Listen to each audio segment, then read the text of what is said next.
Yes, yes. So that is it. Jambe bulala etambe. Bari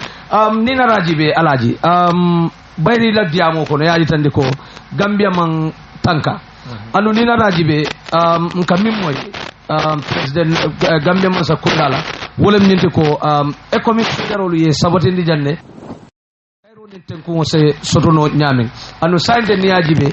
nin kanto bundal be bijanne ngul yalon ko ye bulamin na wolam kaaje ko kayro nin tenku asa sabatno Gambia banko kanjan so alaje nita ko kayro man tara sabatire ya mira sai mune se keno pour kaaje ko kayro e sabati Gambia okay ni ya ko fannaje kayro be janne bari tenku comme ni ko tenku mol hakilo le man tenku ila tara durado mol hakilo ko tenku ila bungol kono most hakilo buga tengu sometimes 2 to like 7 times be around 8 9 any be mo ko be findige kada bla be ka be kanda boyenda baro be kala no nyaade tili malari mo tili bulo si jornisli sa ya mera mo sekeno min si keno wala nyinde ko ye banko di wol fon pule era banko kanda e ko mike sey e ko mantulera bare dol ko an say jammela loyalist be man sakundal okay jammela loyalist listol be man sakundal na security ko bare ndel fana banko nyaaje banko security man loyal to banko e man sama nyaati na security ka nyaadi e fi e kana sa nim man sa ya nyaadi ya security fi ay kumandi ani e kaja ke man nga ke bal ko de ko kachale kala randa ko da sama fitindi fode so banko bi tala no nyaadi le abe wandi banko bu ata tamala no ndel bi insula dam fawol lela insula na banko dingol lela jammela loyalties wo tambitale mantara ko kono sanyi lolu sanyi woran kawla bayndi jammela karo mo waraje del ngamin expect bi Adama Barrow man sakunda not MPP because it's not yet political party yet among si follow e ba kroga ne carte fay man si yet tole ye nyambole ko kulliyo manke follow bari ye mol ma ko e bang ngabunyin diamo kono bang ye fundingkel ma ko e fundingkel siring fundingkel karan ye school bosol provide bi Adama janda ka pick up talul provide kadi mola ka isanso ka kono kadu yayi na sade kono it's like a flamboyant life na vatel karamude dino kalgo bi ni wolta yitala korra kono 6:30 iti karamude dino je rande bring brikama foy fota banjul be moto bator wolbe dum ka fano to momo mantaraje pirum yalon ko la dimbaye isi $100 every day ka avoid ila ngole wala na sunyaro siat wala na tapale ya siat wala drog wa fo siat bari bi na ata Adama ye pick up o min san pick up talul aka school boss wolte num bi tombi Adama ka yaay do min ke banko ka de yaay la abe sila la bulo la nyoka funding kel lem banko sembol banko nyamo ya sulo nin sulo ba banko la funding kel bari coming ikata yaay ikafa musole ko mala na ko sansanale ba konko do eka sansandiro ko la na ko ra abe jibondiro kala no so amanta ko itala crossiro do president Barrow alata Gambia la kanto bunda molla le faman lela comme atela miro fi aba kole ala le ka fo alate la le because comme ayenta ke tambindi nyame nte fi ame tambindi wo nyama nyaadi comme yalon bi ite ko dira mola ene mo bonda kono aba kole ala okay bi kujama be kerin kunun kujama sembo taladan ni aja talada jammening securities ka doko kele hanto han and obviously akatara le intake GB mun be kering aka kume bare bi nyimma sakunda do ndefi nde alaji fi ko on tara si jordi Gambia si jordi paso e mantare involve ka kete ka banko ka de yanda ka kenyame because ni dara police checkpoint jamaro dara police station jamaro ike dara siri radar ka darebo do bi radar fon isan so buka dara ko so sa e bi ning yuko sumo pele o am robal pele kanana e pele tamira buyam malo sade juma ide ko woni ko ila mo do fon adara sanji killing kari wora amma maintenance ko rekere mo soro because nga police mo do je jara so bera ko ko no kata ma hani sai ko bomba kendo so de bada e ko police mo do lo asisi so sai itori tembo minti wala nyindi ko mo do sagol minti la woli la fa e mo do kendo so do ta patrol ni su nyaro de siaring ye suto ye patrol team mo dira suto dani yalo ko bega so kadaji ka mola burti kadi ka mola wero ti ka mola baga kendo yo lo banko dimol ni mo do tema ba ngai bibe wala to nyaade Mohamed ngi fanambula ise alaji ninenka baraka bake ay fanal ko jamu muy yalon ko akuma bañi ni kala fanna ko funding la karola niagibe funding to participate back towards the amendment wala falun Kenya ti bankunkan but niagibe ning akarte fay wato sida funding ka kalamu da bagale but what of after election ite mu yamar kule soto because wo mu watleti wato mu yalon ko akuma da bage e ka jele the same process will continue to involve more youth in politics ite oje nyaadile komende fe nga jele ko e ka gambe funding useless coming keso so na banda kono ya sendendi because during the political time ka fole funding alna banko sura funding lele telom banko sembot okay nim funding na de wura yes ila life sacrifice ye si mudol sando ibe wur la ibe jes ibe tandawol ko si lebe dongol ke lebe carre fayla after that election ina dawo mansa min sindi ndella ka feto fara ndella ka da samane ndella ka la fongo be kay isan son kake wo mansa bukana lonko tibe o funding kunto banko kan how many high school graduates ibe sirin bi hali dogo ke no tebul e kasi ka ko funding buka so mecho karan ne mecho kara e ba kala minute bi nin gambe no mecho kara senegalais mecho kara ni me aklo ni bi na rat jan plani no ko ita bara min ne kay moda sere konda e ko ndo me da kay moda kawlak la e be do ko sigale adi ni ne bal mo jama ka mum fo wala nyenti ko banko funding kel man la fi do ko wala baring na nyin kalam dale ko manto vice president no ako banko funding kel do ko felendi wala mani boto ciko ning sukur boto ciko malam fayo wato kalamuta okay ngo kalamuta fo do liaga facebook ba dina rajibi wom vice president no mi role because be vice president dinge ba bolle bari ni wol ba bolle okay janne ka wula ko no nyino balon yesu ko no nyino balon na follow wala na e commandi ako al nanan kana banko do ko la le ma ko dunu siko de mejeti mejo but kodo bijele kodo mbije ni ase ka bisini ndi be jarala o kodo so kodo ina vale e mani boro le kumoro ite yedin isiso yedin yeda faramase nodo boro mi yalon ko dalasi lule ko dalasi keme so yede jotilo keme ta lule yo ke mo sa kondo jisumale ye fen yele funding keli kabirim brikama fo sibanora be mu wula kamaldi gambenol ye nyaayele bang gambenol ila masakunda ye open minded kombo da mama ke gambia ni ko mansakunda jama ka jele ko adam baro lo mansa not adam baro da mama ete mule understand mansakunda la ko do manyo lo mansakunda o ndelbe mansakunda but minu boy ngamin bula palaso do ka mara ngadi am wolle people like vice president defense minister interior ani karab jamal wolbe findi ye sibang ye gambia ye sovereign ke bang ya jibe bang bi kabo sanji tanin konondo kada sanji tasabani lulu fonni ke jellebe do ko la this age okay chinese all min kanana indian all min kanana ni factory min kanana before ba be kala kombo coastal area ya try bang kada firan faraba ka findi we bang ya jibe fo banko wodla do ma fon fana jere develop la ba yiri wa be tenne bi ni sula da driver's license wala mo be bona basi o jara som o kiya ngena nyini banyul ni fa ye garam hayna ne kamera alaka e kabe kana sirat lete ana vale passport o disable and immigration da bunda be yundra beto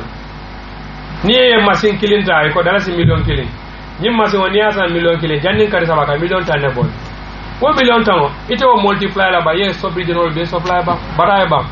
kolay ba mo be da ye dara sirila bungoro bi biri ya jamme ko abe gambia kurama decentralized land on ma ko mimbe foni wala banjul is the fact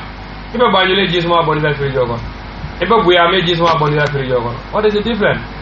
ay marché ta ya lo buya marché balo ay lo fan ba ta ya loji okay ning mole je balundi bi référencement bi jaka bonan jara so ma be dana buya am nyim Mansakunda ndenga amera ko these are going to be the brilliant Mansakunda mi alaka dene be sotara banko ka because mo men bedu na je be ndo ko yala ko Ibrahim Silla abelu exile minister of information marani nyaati abelu Senegal communication ate bi ate min kala jammela kayamo Aïssa Touré disir ina Adama Barrow fongo jibi ina tala protocol jibi people like Lamin Cham people midu be ba bala siaka jara nyol ina dawol be jibe wo be num banko e bantale muni e boroni ko jammela tilimbaliya ok o tilimbaliya bora ite ñaalon ko ite si solution o sotono banko en adel si fen sotono banko la fonnikel ñing migrant fengo ay tala mol kanata baake ndel be dara to awdure hamo ni koleyani batali sambaji kana wululal bondi bari wallahi katara banko jajan kumandiya okay and so nani ninka comme yetu babu du fo Gambians in the diaspora because waddo e ko koleya ku jamale takije you know comme ni nata na embassy mulyalon ko ka Gambianol represent je. So to your own experience, ite mung experience le soto wo karola because dolko banku dolto muyalon ko example in German mung bije amanka Gambia duty. So would you expect that those people will run that duty effectively? Okay, nila rajivi tonya that side in embassy kuro ndebe dame mafang mamera delngao difficulty sort of like this deportation issue. Wo nga am defanan ka moyle over the air mol ba complain na ni data Facebook ba complain na bari down set time nene ngaji fo Italy lo fo min jolomba Germany embassy min biji Gambian embassy min biji amantara lokan banko di wala kola so wo ngalo nako banko kan there's a rules and regulation and there's any country there's immigration policy bijele okay for Germany and Italy ngalo mo ka dunjele kay table ita kayto nyini ban nyaaje o bebe kela comme nga ku kilo min foye wolon bi Gambia man fo an Gambia banko ni aji by 2.5 million na so sign no bari investor min kanadian ko dol min kanadian anin ko min kanadian is too much bi afele science tilimbali abe kerim banko ka it's more than 3 weeks mansakunda ani ko ma kalamra nte de mba fola to nyande cemento amal lafa factory do tax mal lafa transportation o malafa bidik tiyo ka cemento mo de kala ni bidigo ko e kana cemento wa fi banko di mo le del banko di kilo dalasi kemenan bodo kili from $270 to $400 andu wo mo kilo le kana wolle jibe ko e ko itilke fanko di banko do kula le ko itilke fanko di banko di mo le ko jiare man namla wol kan during this period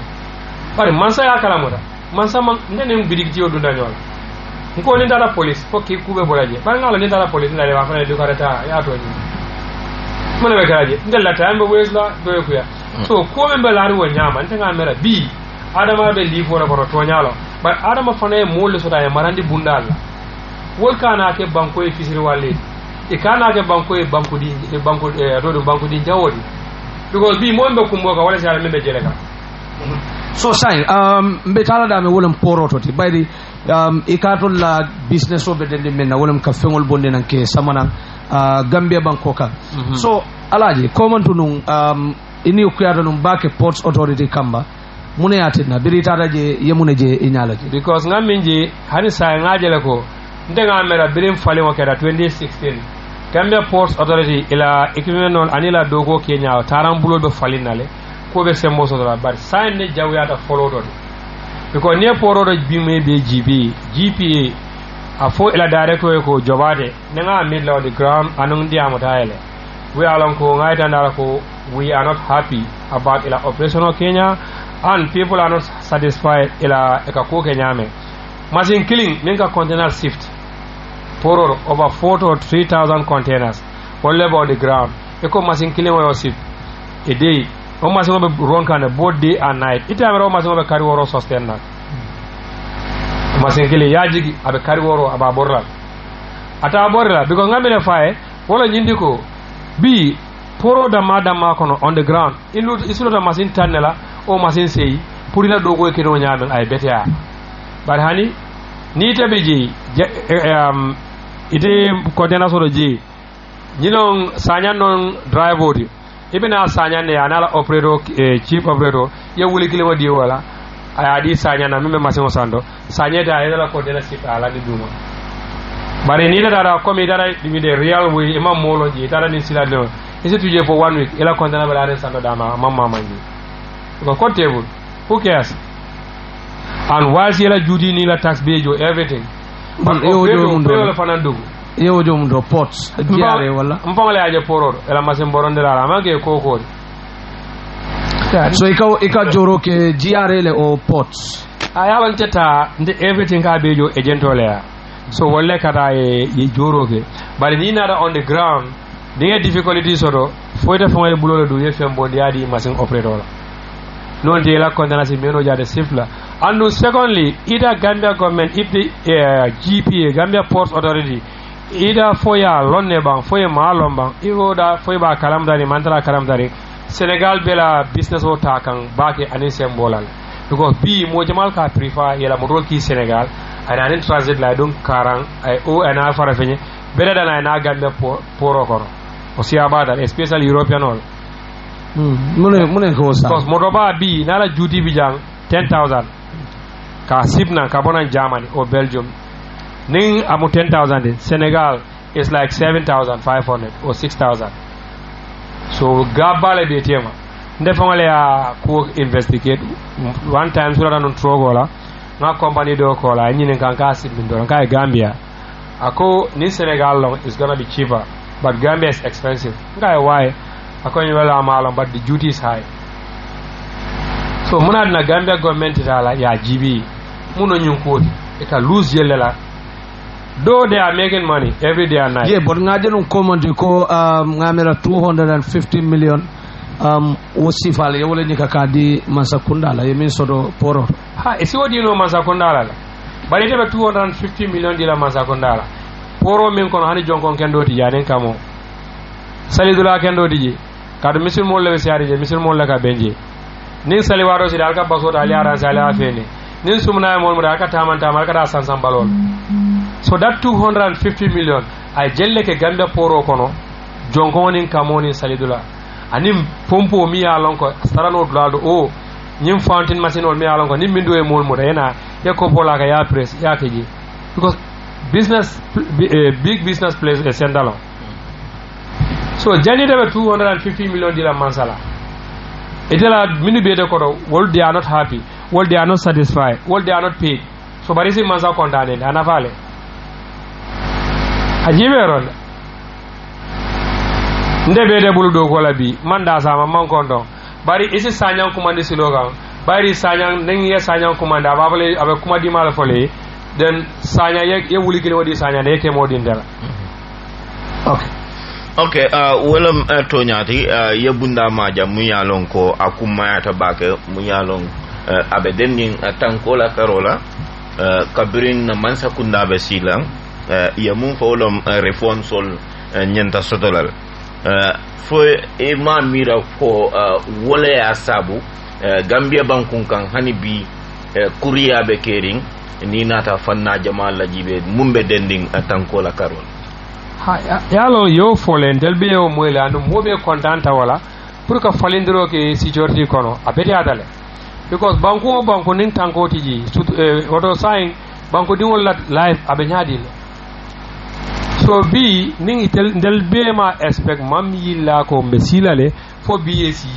man futa wotembodo because I remember Ahmed Mai Fati it was an interior minister anene ya kumu mala no but ko akadenya men mo fonta folano mota folano nyin mune adna la problème and two fo ndela fa nyin karo kala fanna kele ne defanana fo Gambia karanal e malle fonla banko la loi tamandir lambulo ite sa dira no fonle manta ne giria ba fo ila karawni la londo e malle la fonla bang ke jo so called professionals doctors malong I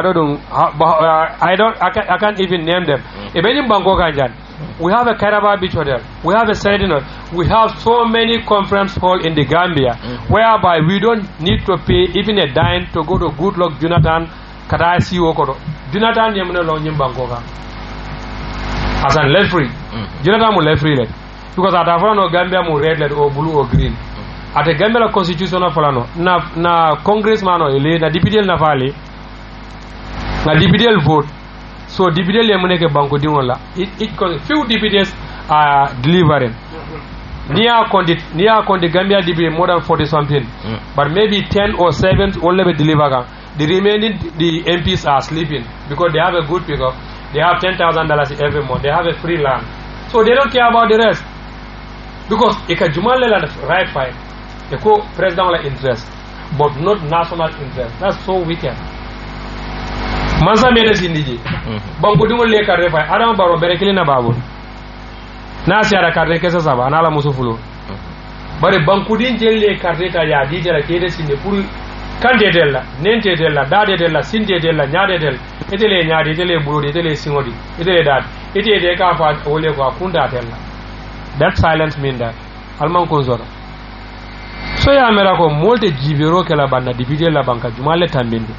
Be Jumalle ke la bankola maral kan o barola bankola tamandiram bulo silul. Be min ke la jinde jibero ke la ko la ba. Okay, mini nyine kala na wala nyinde ko after spending 116 million 116 million Gambian dollars money. Let me just say it in that way. You know, Atata Dibite Bula, well, the new drafted constitution of the rejected. Do you have confidence with our National Assembly members? You as a citizen. That's what I'm talking about. One uncle, ila nafa ali, because iteko ye molki, they went for consultation Qatar, Europe, in other America, and I met them. In other Germany, in other Angleterre, in other Black Jamaler. They don't need to go out to all these countries because Navatala, we are in a Western world, digital, radio, the telecommunication is everywhere. They can sit in this house here, they open the panels. Banku yaje dame, there's a Gambian society, Gambian Association of BJ, and the symbol water. If you go to Seattle, there's a big Gambian association in Seattle, New York, Georgia, Canante Lesade, Minnesota, it had Finland, it had Angleterre. You more view in Kaba. Then they just submit to the visible. Computer level carry. Gambia, you know, but you travel minke, Koro jealous penor. Killing. Fulanjao, near Obaraji, it a Lua Mimambetia, 1996 constitutional, a Mimambetia. It is in Koro ding Yingwaro Bimbe Spenia draft. It is now constitutional Tamilia Betian. Na Dividend Navali. Na Dividend be a joke on taxpayers' money for nothing because they are not doing what they're supposed to and they are not serving for the country with their loyalty because Italia kodo anila jo yola tambindi banko di wala nyantola wala benye banko ga okay memurula back funding kel fanan na karola mule se funding kel sabatindi Gambia banko kanjan etela karola wala investment or killing ni mol mi be kana ni nintamo bi ninta se mosoro Nide na rekoela fa factory le yele la jang. E bon na India, e bon na China. Ni be factory yela, ni be sila mele fala. Ini la banko ka, ini la mosa bale bina. The remaining body, min be betara jang, ibe banko di wole employer la OSA. Well, what of no facility man so the jang come the technical know-how wolondo man so no banko kan jang. Okay, ye londi wo londi jaka karan. Londo, ye fengo fen jaka karan. Ye momo ja bada nyin Gambia banko kan jata ta tuabdu tumando bara dolmu masongoldi dolmu accountant wala dolmu bari at the end of it ila career e kana laban kudo ko mi yalon ko ni wolo do mambo Gambia ja because bi ni tanga mam bi ndama nyi radio do ko lo banninga apply ben train na hano ni train ni mo tanta ya train probably mo woro la qualified la career ke so wol mano ba the new intake min binara ba dol min binara bol fanan train na dunya ka tawale nyama so ni ye mul natina banko kan ul fana yela mul ta ye julmana banko kan so the hard labor coming ni sikaro ni dunu kulo bedame ko le pus Gambian wala so on fe bedame mi alon ko c'est easy work be mu ni ila Lebanese or Chinese or nation wala bija wo ndeka jana academy okay so what I'm told at the berries binala dame wala mu 2021 sankuma bala mu bayri wolunne mu be kala santi mi yalon ko Gambia di wolbe fentila pour kada ka quartier fay moye ilafta mi tambi so idala jeroto nyimman sakunda e nyante Gambia nol nyante wala le tambi wala e nyante bondi la le 2021 bi nde be min jega na kada wolom ko wodi membe ta ka ko dinega hane nyimman sakunda ma yana ka fuda awso nyadi because nyinuma interest so banko e nyuni e kungole mira banko e momo e moto e sanso kiji ye cell phone yalam yusfa mba ku kilim fole na man falling Africa, especially Gambia. Mansakunda is going to be remain the same. Minister killing, yajo maybe 60 to 70,000 every month. Yes, cell phone diala for free. Line saba. Ye moro diala gava utilities ka. Ye isanso ka okono. O moro nying o isanso nying atela ka dimola eransol samba. Musola eransol samba. Isanso me kala minister la moro kono. Ite del taxpayers la ko jo correct. Iti amira o minister ba banko la kole aba jela ba. Adajala. Because everything is in a silver spoon prate. So abe nyame nimman falindiroke. Nemi yeminta as a minister. If you have 70,000, ye car loan dealer. That car loan ela 70 every month ye didogje 5,000. Akatela mudola joro. Nila ba muroji ni nila dimbale. Taita la salary za ye murosa ya dila dimbale. Bari masa manyana ka murodi minister la. Amurodi ala musola. Ay telefono di bela. Wole ya tinna this cross network benyim banko kanjam. Foirol be fala doval be jelal. Okay. So what you do with adult businessman ol mol kal moto kula bayri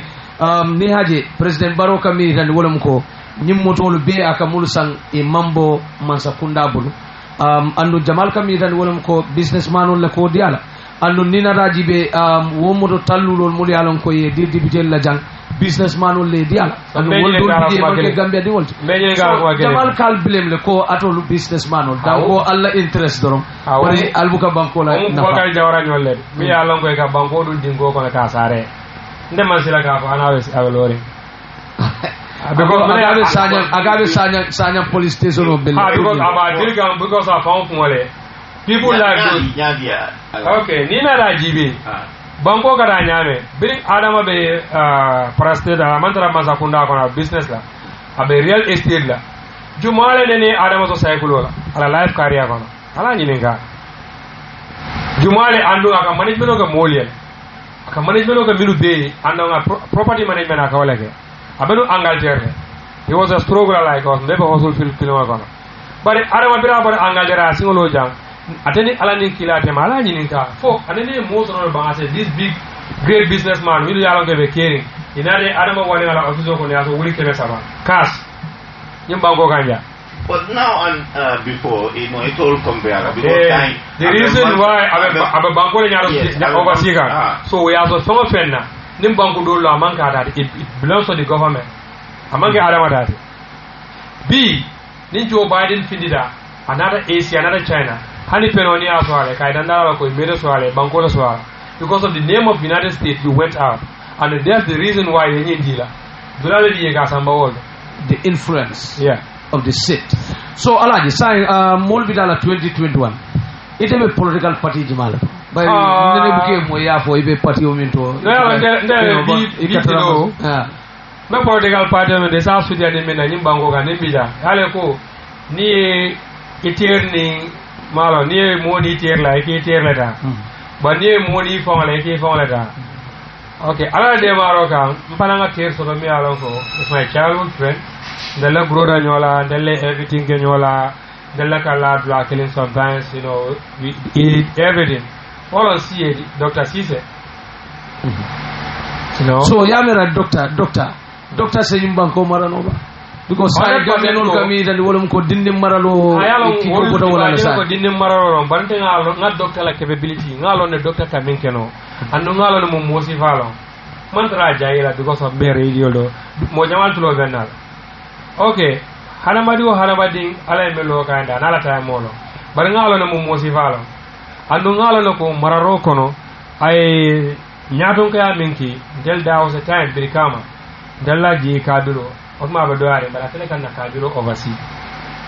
nim mi diwo gara nim do gara dawo da atele ka tan in fact there was a time ka commandi PRO la okma ba doare wala fo mala nickname o de brigade ni Jamal Biji ni aye ka fale PRO ameda nyin diamu ni nyin kuri nyin ku mesenol football ko de meda diala yala academy do be brigama atele ya start ka structure atele ka bill atele ka sponsor oko academy ni na expand dia warna alhamdulillah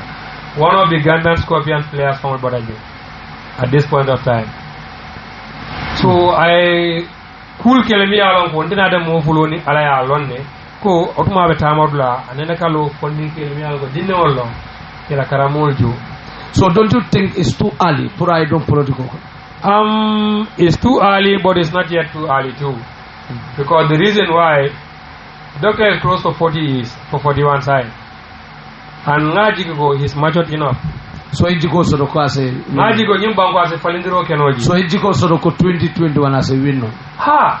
The government only along with the way of politics of the Mintamandika, and then Alafa Banko like a Banko stroke to Kabanko Bill Yamen. Ni molia along I understand. Yalo Katalo Katana Kosi Ka Jalo Kakodul Fai, Omaga Bango Dogo.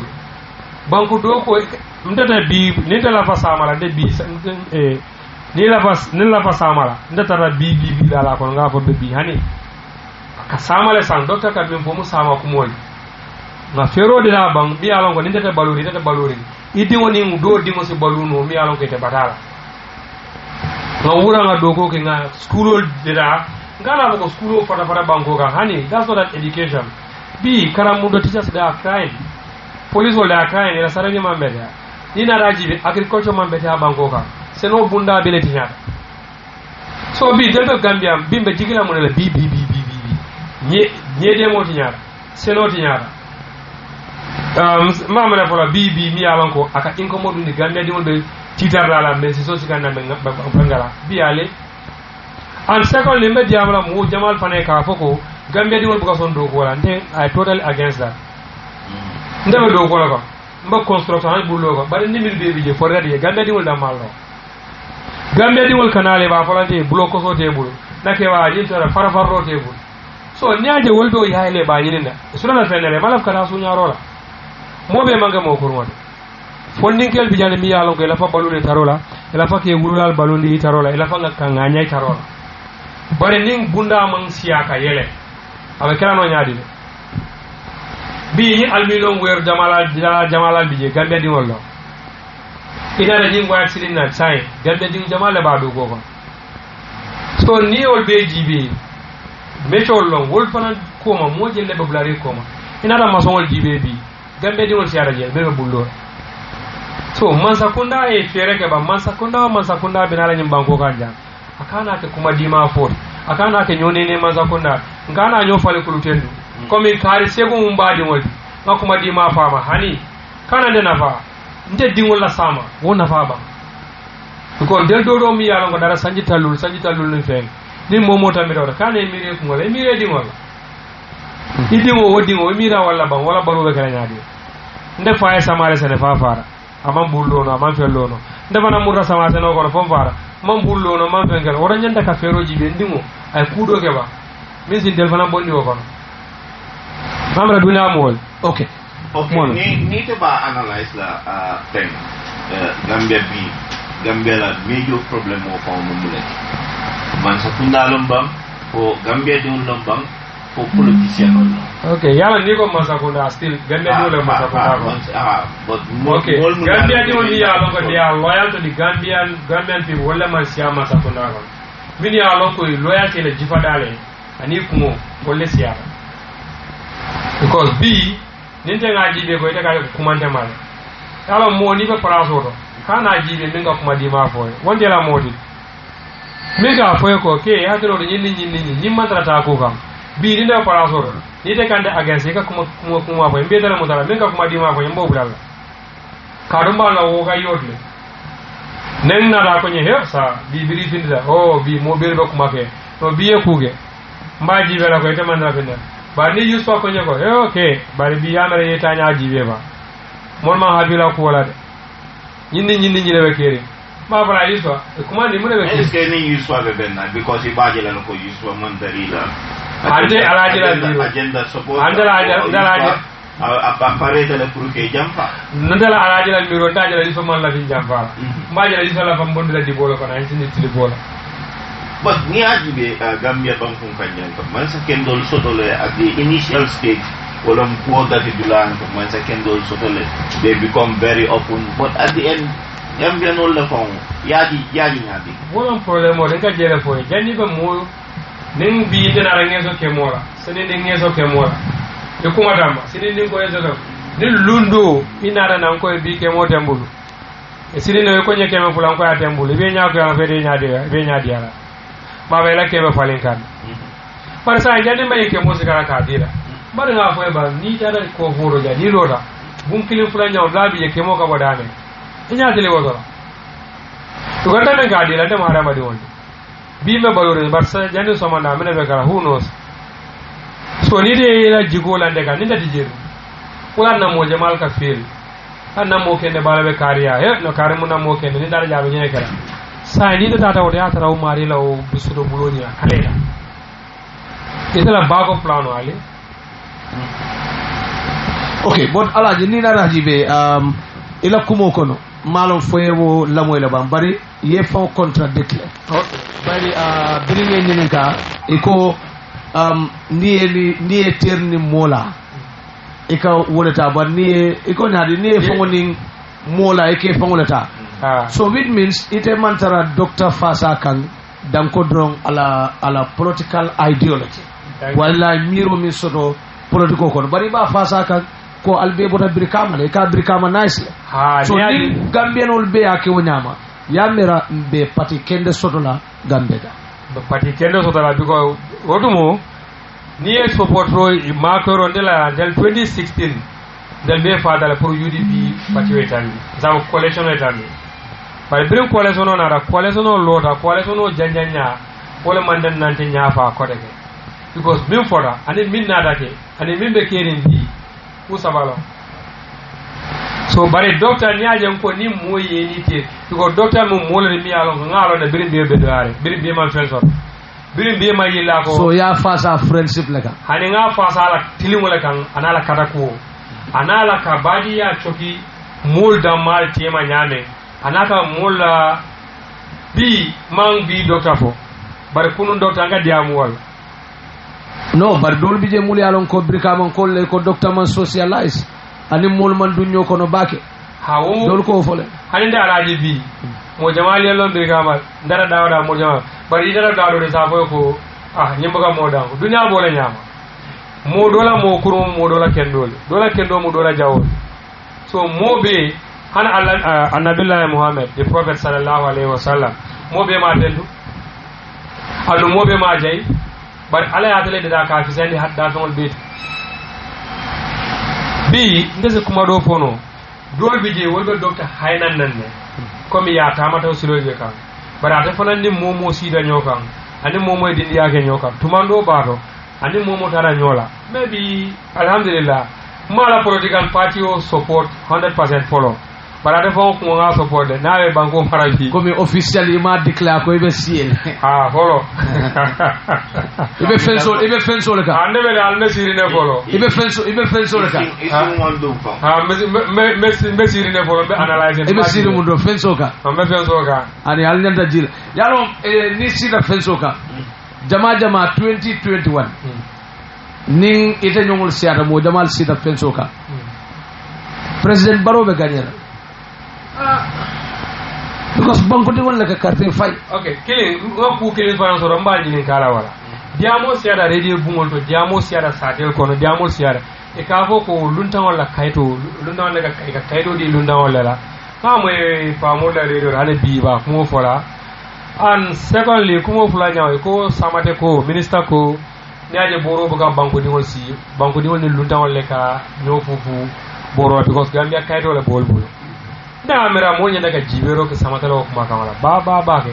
samata fo ay muru ba kuma kam kiskis ba ya balance ba mune nyanta ka o sab because the director of immigration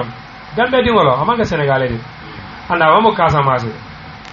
binu bebe siri immigration na officer da mera Gambia di wala londe so ite ba kaydo di la wandi banko di wala nyaadi ite la banko di wala bija e man kaydo di wala ka di Senegalais mal ni ngandra a previous government for this government this government no me moy bare sai mimbe kerin tu me kumo fana fanu ndira ko reke mi da Gambia la airport roka tilimbalia ani jenko mimbiji fo adama nala mu donyol ani vice president ya long fo e ma long bi sando ni ko tilimbalia ni jenko wo gunda ni mfanundi do tilimbalia mbaru nga la fa tilimbalia malo mumbe keri tilimbalia jenko konanteya hasidiya membe airport o kono to wosta malali fo banko la maral bla la dibide bungo ani president ya kalamura fo ma kalamura ibe jila airport o ja deme neti la tiketo sai kana Gambia alors que la taxe ila every la nin fi ya be do tiketo kono plane jida Gambia airport o ja ay passenger minati ay tax min jo lanin fi jo we passenger ay cover e ka boxing ne wolondi e ka mo le dara se wuli kilimo jo idi jida ni kata wuli kilim anafale ya jamene ne ake janda ngari me mo complain bari biya fela kerim banko kanya mo be deri kili fulanya woni jida banko kanje bonna Angleterre o America o malon fo Belgium fo men dolam e ko apo be samala quarantine based on if you don't have $40 or $50 ya di security la no sol men biji ni adile you go home ni ma adile you go for quarantine so sai ning Ministry of Health. So that means that Ebuka check me. No. Ebuka check adila haji teka they just after the money. If you don't have the money oima molonji maybe kananjela know that because you are going for quarantine but near molonji eka kodo diwol ndala kafnyo ma do kunu na sede anatana lumme parado akago ta line or karibi yana tena so milu kana boso kono are these ones are better than those ones so nyuru ko ka kuran jumale kele anga nyonyi ni ngawa kuran jumale bango ka kamin kele diko tamala le min kuran kana bodal dede yeleri bodal man control marché be yeleri passengers bigulo mo tani nanne ka dunje ka be yeleri so sa airport da malon bang tongo de min kuran na diba ha ye paralo ni ni kilo e kadra mo ni yalo kata Vietnam war ni nana ne ni kilo ni talulo dola talulo o 50 euro yirtilimina o ya umra ko tata era mo la ba ele sa bago samba those people are working for the nation or they are working for themselves o authority mun bije e mambo akwo kala banka jere fo o authority ndela faka fulani ko fo Ministry of Health sama da nala dogu bula bunda ni ko e ma kalamra la fale ta airport yo ko investigate mebe kerinji so an kumo fulanya mbe nyini ngala mune ya tinda nyiri do aranke so lo ndela airport ko no ka dalasi wuli kini wata molbul Gambian dollars ni jida wuli kini ni kala wuli kini e ka dunde mun do la fole nyini ngala alme nyini kaji ndede malo ka dunda bi ko ndela ko so ko ka jo ina de nyini kala le mbe nyimi njola mba jo nyame be nyini ngaro kala fole ya nyaale after paying that you know near jo already e ka risito isuile bam pe buka risito isi yala Gambia la risito manke risiti mi yala ko sa kondi ase is a valid document ndasi si Gambia ngada printing department o ja di risito be DHA ngala leta hedo sa ngala print ngani do print ngala diga ndelle ba office 1 2 3 4 nenga 10 receipt wa DHA la risito nga 5 receipt wa na risito joma balon so Gambia la risito ani diplomatic pass dimale ko ngokule ngamera Gambia receipt is more valid than diplomatic pass because diplomatic pass in Gambia near GB is just like a toilet paper because I mean momi ya lo nyadi toilet paper because momi ya lo ani mo fam de kamato e kom na fode kama kaito momi ya lo ka manke tela even okay scandal do keda no jang ot mon de ka moy driver mi ya lo ko mansa sumare nene ka moyle malo which is which ni mansa diplomatic passport o bonino moy mo driver president driver for side o mera o bank for diplomatic passport because diplomatic passport has to go with foreign affairs malo ministry bunda jolani na for president ya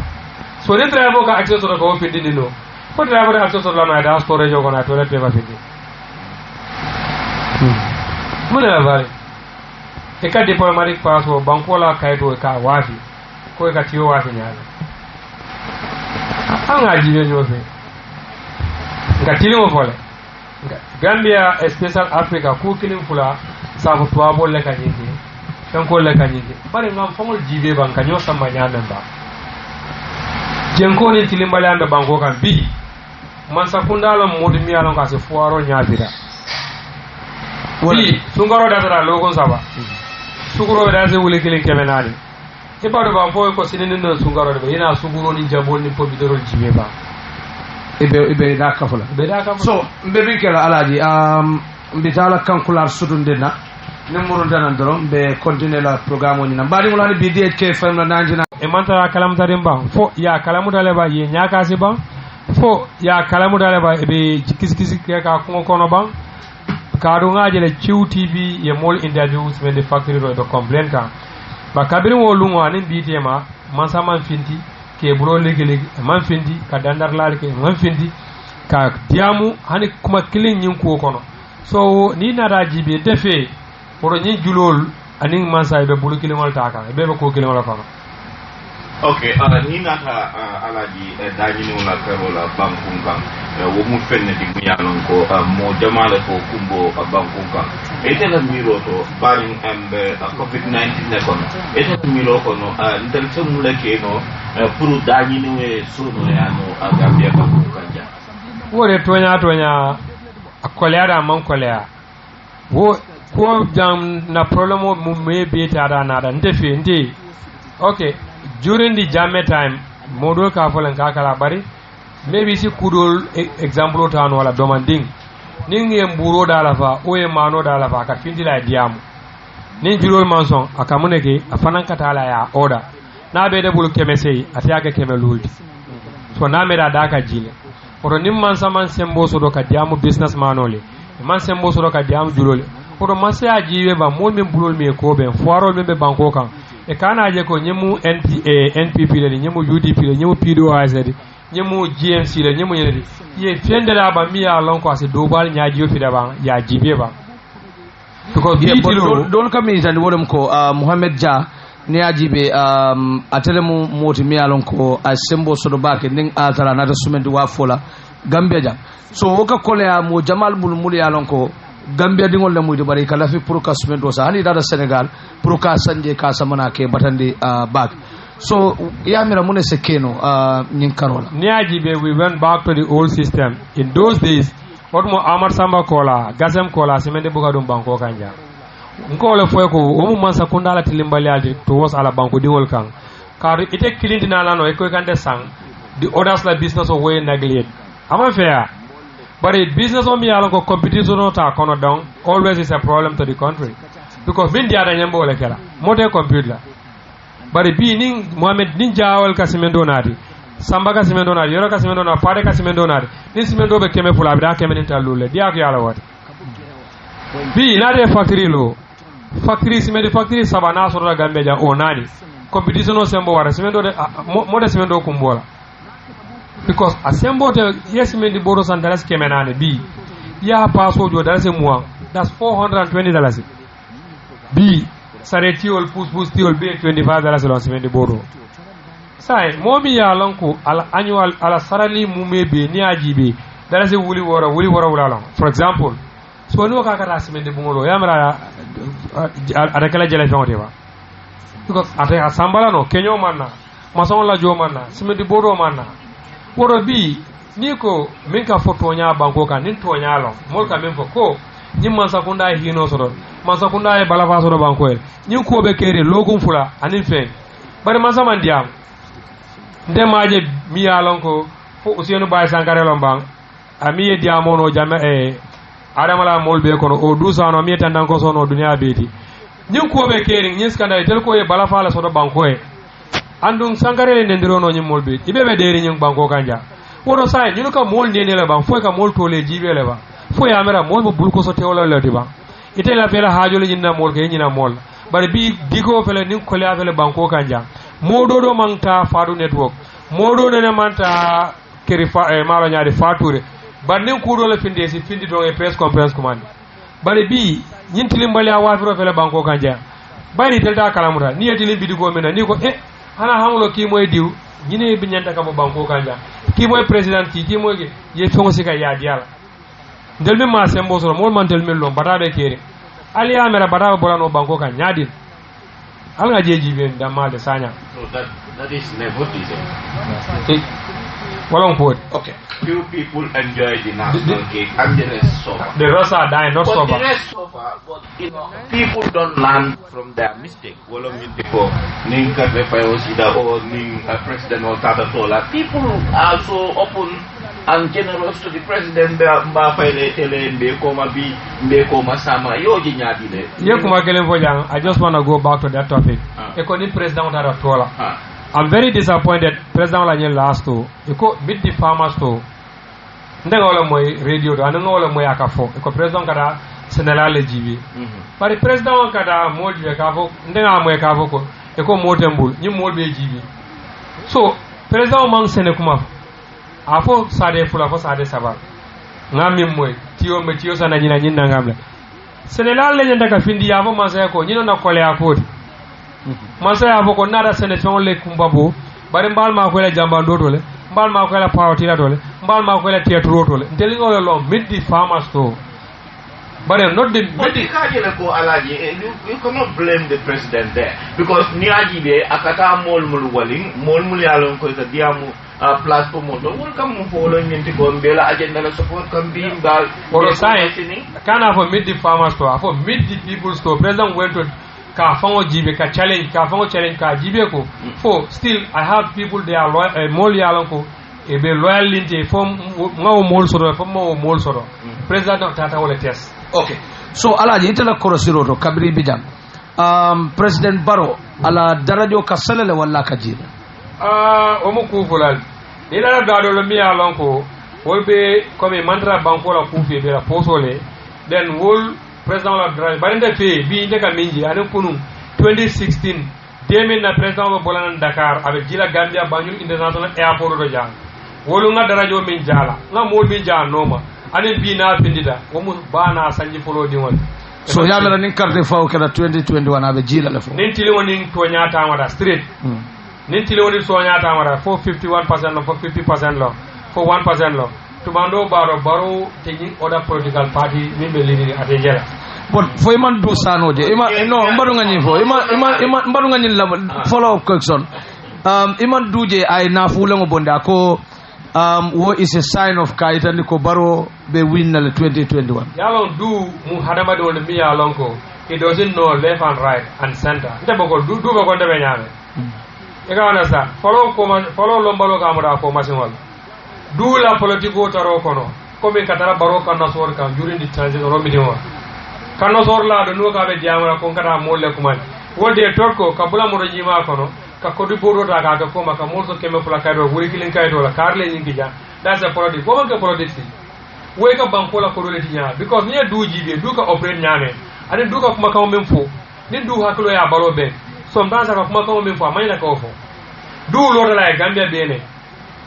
a fawo mala diamo ko du ne lo la ko diaspora mi ya lon ko be diaspora dol bi jonu ba ko ron feñolle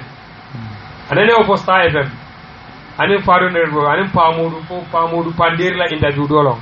membe faado network du ko diaspora la musol ma be ke fendi jam ko juwa ko how did he know that do ne o fojat so ka do la ko mo fon in this media is a waste of time and energy because do people like ate nyim banko kanja mansula molla mi yalan ko ike mira mi yalan ela miro man fan e ben mira fenna ko yi bi min ko e mantara sama mira kan comme dindi wol nim fo ninke linke bi denga mira NYSS benu nyame nyim banko kanja DTT anyol be nyame nyim banko training institutional be nyame Gambia ko be nyanda ko lesse ben duya ya jibe fondi ke jelle kan indura apply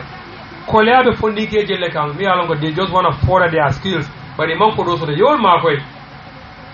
low income family yol jibe ye ma koy barka muruba sang ka bosol sang ka birol ben ntenga mira ko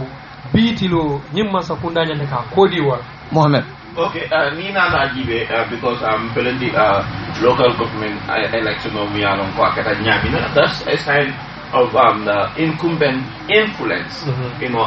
so next election, do you think that Adam Barrow or Adam Barrow will lose the election because woman good sign that Myanmar Naje from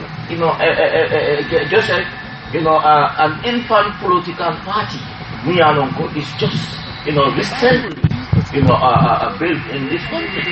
ayala wo be nyame defi comme politique mang long ki ye baga bari fe ko ni mol yala ni ko yidda mola ke monele bi kilo ni gambenol si de ye bulo la nyoka e ko adama man support so de man feng so de be gon monela because at the end of the day bina fule jara min dia diale ya ko hadano misal never be known so wole ya tina biya be nyame ni mu la fa wata jo bayla fon ninki dindi muzuka ke momo be dame ni ID card ni e carte ke so ni yala ni ha bi sembere foaro la fela bero bari mimbinala abe kala momodi fo abe mulunda nyoyala nyulle la bang fa be bulala sila kili wala no ma bang anga nyonyi ne ngawala tarambulo nyanda ka falim bangoka bi congestion mi be traffic ko kono ja a police di a dada ko ne mobe ya karamda par mobe be deri mulla toro ba ko bi arama baro nyanda ka menege bi ya jamela remaining project ko be men complete ka ati fana yala kutama start ba because bridgeol mi be dan fa kunda passé jana ko be mu yala project gole andu banko ka dawle nyama ate wada dilale ya tujam indo na ya complete dunia ka date par bi jama fa ko ya polu bi jam da ba so ko ko mi be keri nyamba ko kan baro fana e buli ban bi ban a so timba ba nyati ni ganda ba dogoge gambia so ra yiriwa ni ko be bero yina mol bu nim kuma di mare ni ne bi de ne ra ko rege ha asiwolon je ko ne ro ga dal kelina hande bi na la wuli ke modi na mba do mara kon banko da na ma da na telen so but you'll both pour ngadia kabe ba faila mana na ba faila because I kodo mundi ha kodo muntal par bero wo dia da nyada mba joro no kodo mun na harje but banko kan comme ite ka damin po mo jama mo faham so you think that na kodo di ma ko aba kodo di la but na kodo di election mo mun kana aba ganye na fata ganye ha dande to nya dia da te kan minji na kodo be kodo de ni a use ba ke si ganye no bari ala ganye fana be kole ala banko kan nya science system mo be kelinga anande nya be na ja because amantara banko dingol samba kuka ha banko dingol amantare samba kuka andu masaw kunda ya miracle e kam mol ni le e mandara mol ni le kam kunu adama ni bi adama manga kili kunu adama ani bi adama his excellency the president third republic of the Gambia kunu ani bi e manga kili bi mol ba jela ko ka jela ko aya kumala kaya and killing I step killing ke I mistake le ke woro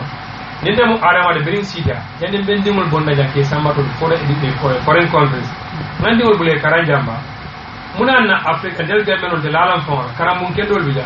lo fan kendol bari gambia la minister permanent secretary director all three one mi algo de ay de higher rank hani ñewé di mi grâce Sénégal treatment on ina Sénégal bilu affordam why tenna ko hospital di facilité la dana hospital dana doctor on be jam nti imako ya ke support ke correct ko ye mako na pesa no bi ni dar alve by after 4 ni mena ko ni pesa no dara para te ka bo doctor jida lo plano mi alo ko doctor kataraje from 8 am to 2 pm o bango ya mera kata kule fa kata ku wolen to ya sa be min kala do wolen be line wol la bayre ni molle fana be den programme wala itol fana wado dol bije kanyen karol kele ning atare lafta min nyen kala ani ning atare kuje mi alon ko amantara ta kan ko lafte da kafula programme nyin kono be laynol yella le pour ngawol fanam bula yela mirolu yitandi programme nyin kono nimuru ndanan doro mbadi ngol be laynol yella pour al fanan sal miro yitandi no programme nyin to alimin sodo katanya ndo al fanan sal da kafu non kan badal be don be min ko wanda wonam 71214115 71214115 3167541 3167541 anning alaji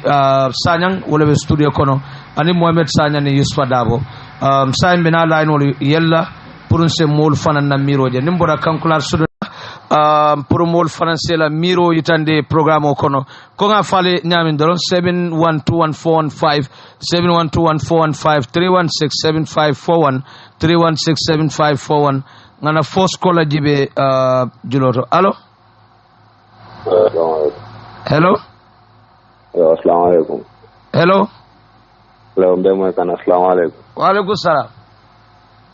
Mbari iso daw. Enen mbari. Ko tanande. Tanande. Mbal kontan naji. Mbe jora. Yo al mbal ndam kontan. Abe moy kam. Ala kata kumara. Ala kata kumara. Okay. Aka kuma befo nsonda kuma jamaa pala na. Ala kuma important da nsonda kuma jamaa pala bare. So iman so ala muntola. Afaya bosirin fenso kan bare ndelaf ka ay ta yelo like it's too early for them, ngata yelo, well they are the favorite. Abe moy ka. Afaya nganta ka pila wala ngala be jabila la. No problem. Allah barakallah.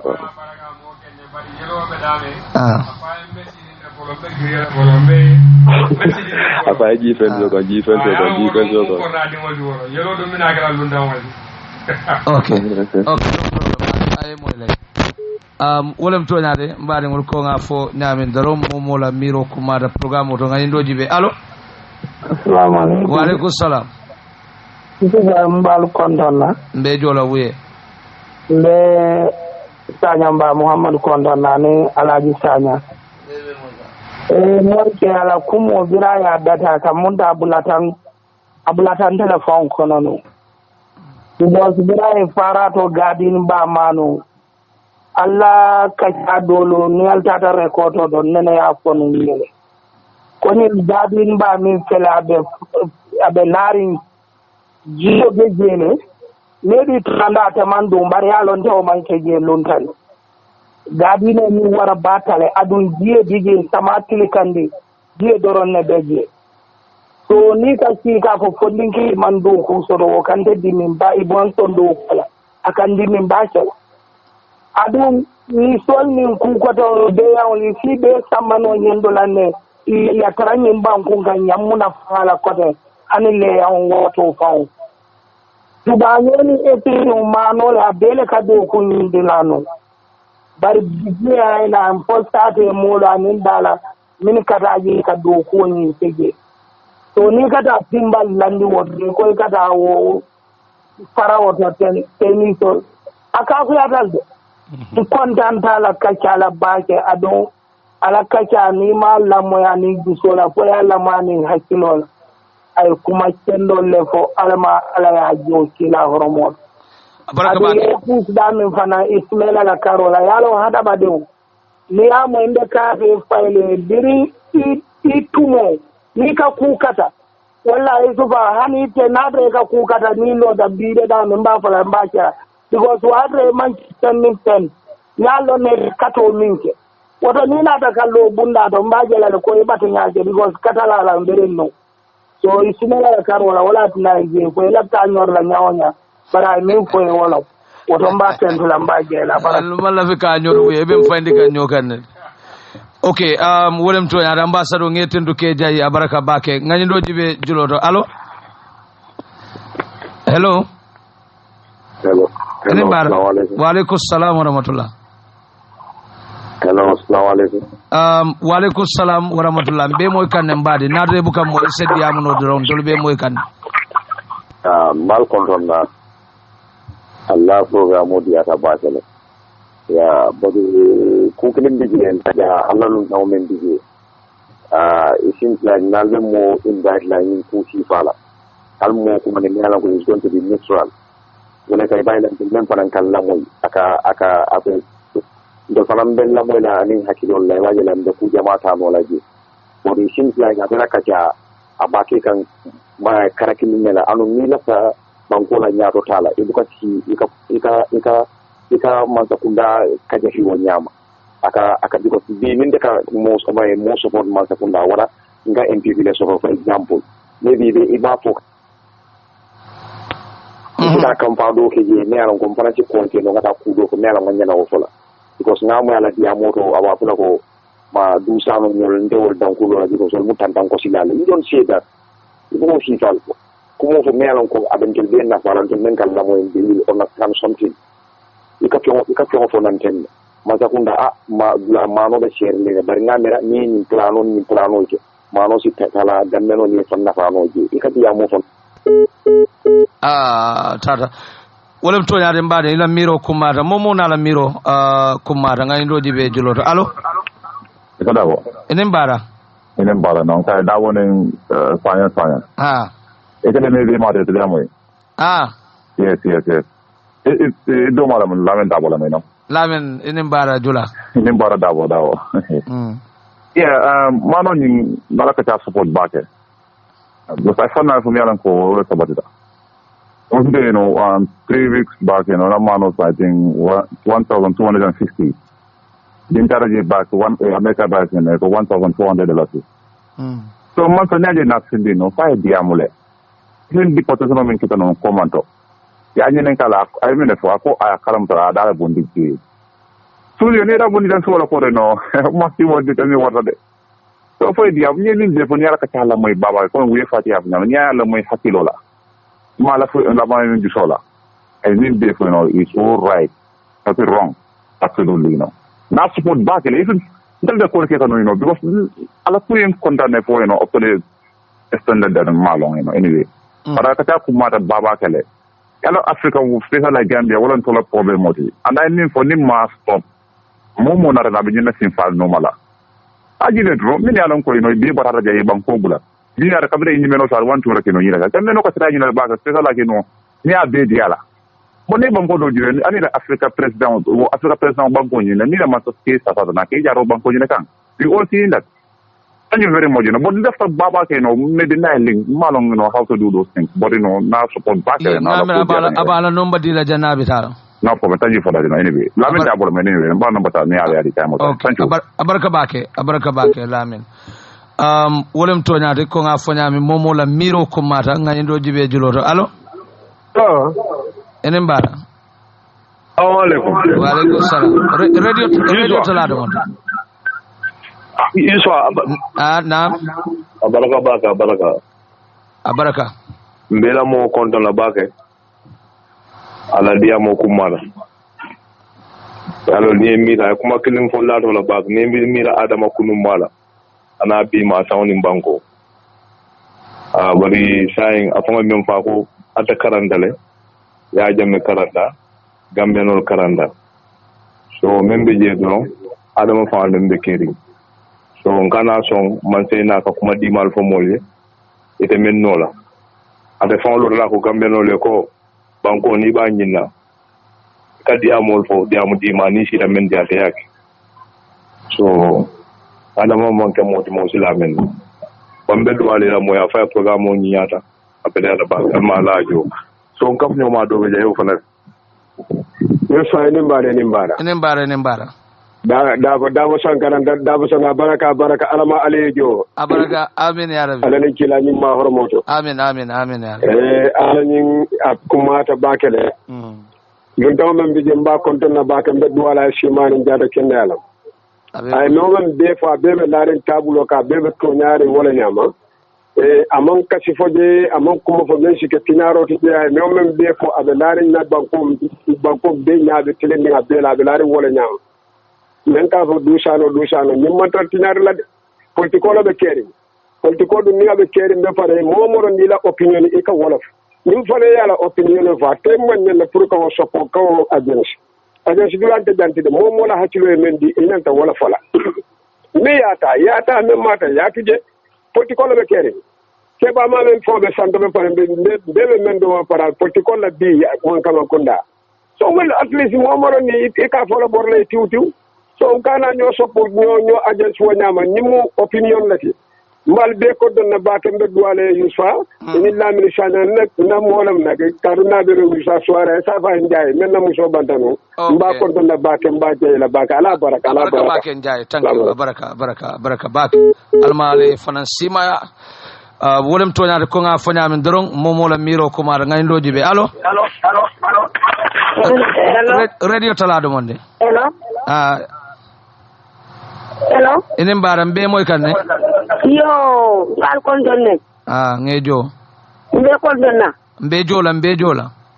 yo mbe kon donne kon doni itola ndelo mariama kundal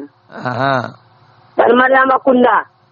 mbe mba be moy kanne de ndelo ma nyamen ko baro jang dan tola baro man tollom amalon bi amalon soma baro way mo lajikila tewlo ka mol fadi ko mol fadi soma le to baro man daji ko aman daji ko de bari nan carte fayo mo ya lon ko bita carte fay la baro le hanni man da carte fay ya carte fayo ti hanni man da carte fay ni ya to bita carte fay la baro le ye fonyo baro la ko tango kai ay mol facile fat ay mol facile kadun konko mambo no mol min do mambo no mol la wo ko abe do ko le ari ni da marché do mu ka kono sila yamira ko be nyaadile anga ko juro nyofe ngana banko muta nyama dugare mutita je kete jalnga banko muta nyama sa ngana banko de da pulo tamu jam falete abaraka bake abaraka bake wolem toñade coming fo ñamin dorong ka kumo ñiñandi programme o to alpha balle be la moy kanyum programme o la o kambala pro momo c'est la miro yitandino bare nga kumo ñiñandi kana bula ño kasida fanan ngani do jibe juloto allo assalamu alaikum wa alaikum assalam wa rahmatullah jërëjëf ci seen programme bi neex na trop wa jërëjëf waaye li ma leen wax mooy baro bi mu toog rek léegi ci 3 years rek la toll ñetti at rek ba pare feebar bi dugga ba pare yaa jaare bi muy dem yóbbu xaalis yëpp dara dem baro dara la fi fekku moo doon expect by now fi mu nekk lim defagum seet leen ko loolu moo gën ba pare boo déggee ñu ngi ne toog foofu leen di wax wallaay tey la waaye démba kenn ñemewu doon a wax booy wax sax da ngay gestoo fi mu nekk loo am na jàmm am na soo gisee lu xew Sagnang xew fa it's because of ku nekk ne fi mu nekk nii daka lañ ko waxati lifin na ku nekk ngi free moom sa bopp lu la neex nga def loolu mooy lan ku waaxu de guddi nga dem waaxu jël paaka dugal loolu la ci police doom fi mu nekk nii right now ñu ngi jàpp ñi nga xam ne ñoo def loolu leen ñu ne ñu tax ñu jàppaleen léegi naka la dëkk boo xam ne bi suma ji politique rek te duñ wax bi jaaduwut nañ leen seet réew mi ñu wax affaire réew mi naka leen koy defee politiciens yi ñoom ñëpp ñoo waroon a bokk toog wax affaire réew mi bu nekk wax na affaire yi constitution bi ni mën na xaree maag yàlla rek ko xam lu tax beneen réew di ñëw ci Gambie fii di ñu dogalal suñ constitution lu ñu war a def ñun ci suñ réew loolu pour lan la lu tax góor door jonante bi di ko Nigeria di ñëw Gambie lu tax suñ gars yi fii nii di ko fi di dem Nigeria ñoom xam nañ ne mënuñoo def loolu foofu dara parce que members in parliament ñoo mën a decide loolu and not any of the politicians mënuñoo decide affaire yi constitution bi waaye ñoom ñëpp dem nañ ku ci nekk you are just after your own defit naka lañ ko waxee noo toogee rek ngay ut noo toogee rek kenn soxlawu ci réew mi lu may noo toogee ci toogu bi loolu rek ngay ut waaye nag yàlla mooy fan tuuti mën sa saaw jaratun tajri lana saliku alfasu kabir loolu alxuraan la man yàlla maay fal buur waaw jërëjëf ku nekk ngay gis nga Adama Barrow naka la faloo jërëjëf doon dara doogu di bind waaye ñëw na fii falu fii ci kaw nit ñi te fekk loolu mbiri yàlla la jërëjëf bu ko fi yàlla génne itam mu génn ñu bari dafa nekk si line bi de jërëjëf jërëjëf sa kaddu bi rafet na torop soo waxee rek nga gaatal ko because line bi mu ngi hot at the moment wolam jannim bitala dong se jabiro ke kola ngana continue line on yambe kola ni kontona memboraje mba tendula mba jaya la kuma konka fae ko kana buda kuta biwo noma moka kumo min fo banko kan ka foko nyaje bi molbe firiri ka kumo fo ya jameleti ji ngawle kele moli niula wala ngokele pour sinna nyando soto sinna freedom o soto bare comme ka kolea ko ta ka murundi nyon hala madun kan ngamira o ko la ban and secondly ko kola fulanya wa minfo konko du sano mo tandan ko silal the based on manat nanga fo du sano e kuma kan minfo delta malalma asiatale bar nadara fana nga ko fo jimina be ga nyinale mistake ko lon afo no bari du fa on nenena la interview ako adindi ma ko jata bak aka tandan ko sono bak la fa ko rajula ko ndala ndeba do ban ko ndala so manjam fa nyol afo bari wol mu sai ya ko mari ko nde ko hegato bari mimbe kerin bi mol ye fonyo bang ndel galmenol ye fonyo bang niaje molbe nyim fola molbe sila radio do sayka diamu ya jamele tiji fo molbe firawna la mansaya mambamba firawna la mansaya wala jawyara ya jamela ciadadi bara bantale bi niaje be nyim fola nga do kule nga kelele so wono bi ninga koje mi ya lonko amanke silodi mbota min ko ni nyanda ka muro kono nyanda ka findinga diamu jandimbe dunna kono wala tonya ngani do jibe juro allo atata lambadi se komandiro ke kotenke ko nga funyam 71214153167541 allo ya animbara kamen fo don pa video la diamu tene ata bate men bota diamu la Allah ko ma ken dol le fo president baro katala balen min gambenol be nga mutafe abaka takande bake faw u jamal leke me alon ko bankola yurwa be abe kono ya sanji jelu mo si fal so jang so nin gande momo e kuma kendo so do melon ko at least adu banko sambala nyaato ni sa traino ngafuta anala alfalma iten ngani mo mendi pour gande ta nyaato abita nyaato la o nin ko be sobota iskela wotida ate banko sambala nyaato abita fitino le wulula nin fitino ni wole mo sambana Rwanda di senti so fengo ke anu ni naka marché fana na kole ya ni ajibe marché wala kendol bi ka wafi marché fon le ke dada jang ke jibo jang ke do ku jang de mo kini wala ka marché to banque ser ni dol fon to ku dol bi dol fon banko di wala fana yenda wulla nga ku ke me alon ko at least na banko bi ta nyaato but not nda asambala ni ku dol la mbe fitino ti la banko ma so wala mtoyade mbading ni mu démocratie le démocratie fo mol se fango fode bayri president Barrow fanko le fo ako démocratie ala price is too high wole mo amang sonia so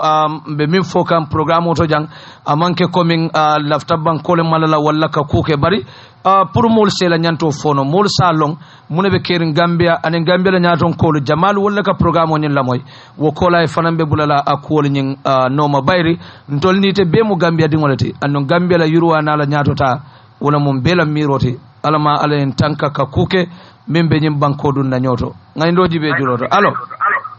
assalamu alaikum wa alaikum assalam wa rahmatullah nake wala yari bijang enen bara kun ngo Gambia jang to nya foral wala ka fitno sambana jang ko kawala mira ni si ta radio ko yewuli ya kuje ay tele ka kayro sabate di Gambia kon an wo manyan nakela mo min mi to nya fo kan don bukala fala Gambia min dol Gambia non mota dol felan basharin kabiri wadi juma kabi sangi dulu dol fele batari mo man da ha Gambia kono hani ya kare do kono ni be to nya fo kay ko ni to ire be wuli al fo ko ire ga tikino le tenke ka Gambia kono muna woti min be diamo ga be to nya le fo kan al no men fo jang be mu to nya ji baro man tara tenne ke kan jang Gambia kono so na be to nya fo kan ni ma support abulaje to nya fo itela opinion o sanang na opinion abulaje ni bo atela miro ayole fo e fana la miro e fo bari kana ala diamo ta ya jin kamol kay ya ko ata min diamo ka tidino tunem tidino di tidino ni to nya fo tidino bu ka ko do ban ni wala fo gur Gambia ko ni ne ka ko ata ko man ke to nya di ko man ke tidino wala ka tidino kama ndoli na to ndenga nyi ko mo fo so do ngami fu ni fo lana abaraka bake momo la miro kumata wolam démocratie di momo la miro na jernyal te kelena no nga mobile miro bunya allo enen bara ambassador ministre dana mena mende marare keno bundal to gare min sama nala ya nyin gadi no ya to ko do ko e ke kato binul min benunge ko komarijo min yalo ya tractor ni kinge wol dol ji tele employé dol be do ko la do be brikama loptano do brikama ambulance do bi ya tele ka bo brikama kada banjo na sa to so woto mu kelle de mi yalo wollo nyaato tala to ndele man sakunda dane la dingare a ñindul seno bunda banya moyno ne ro ya kodi jamale bonde ka du seno bunda do odo ñi ngadi no ñina ye tere ke ya moli employé do ko ke itaje banko kana ko li sone ano ñami wala mun na danar bunda bare sanya mbamba te do lamba jala bitu har fam kana mbade wala do bon ko ndani bandando kay parole ne ti ave moy do mbate do lamba ngala baba ba ke ambassador koritita citizen alliance ko aya kundule okay wiye ngeten ke jay momola miro ko ma ngani do jibe allo radio tala mbaden wala ibe radio tala la bigo ela mobile o sembo so bari sa tala no allo assalamu alaikum wa alaikum assalam wa rahmatullah so da mela mo kontana enen bara be moy kan ka kuma be fa be tonya yala en bango ko nam be nyame ni mo me sando ino ni ko go problème o fala la so ko la ka wolle ko ba do ko la dal na sera tan wa ta men be be keren be nyaa jam marché o to kam men be fu ka fo kam men do ko en do kam men do ko kan la place o nyaa do kam men do ko narno e samol men kana wala place o wul wul e fo la fanto ngana na mo le la samol wa fa ya beles mfala nyata bala fala nyo mo kili ngol la kada e men ko wa fero ko marché kada dimbal to ko do wala school joye fuel kay no ako baneta alngam fonyo kanyo batandi mo ne mo tara sita akil kendo soka para banko la ko fala manyen nakanaka adisiro ko laika ku wadol fa ka fa kirip tara bedo ko ande waya de president mo tara fenna fonke kanyo banko nama ke politiko altarange wala kar na ra yala nga ko badi yala wol ngo kare kana nyo batandi men be alman ay men fon to nyala fan janne ogos o meta la ndo fa fa fe wallahi alama ala bondi nyam maral ki faawo kono amane ta ko man ta ala baraka ba ke wolum toñaade momo la miro ko mata ko ngafo nyamin dorong al nganna démocratie balondi ngani do jibe julodo allo assalamu alaykum enen bar radio tala do mon ala baraka do ballale okay baraka alke faratula gadin ba mu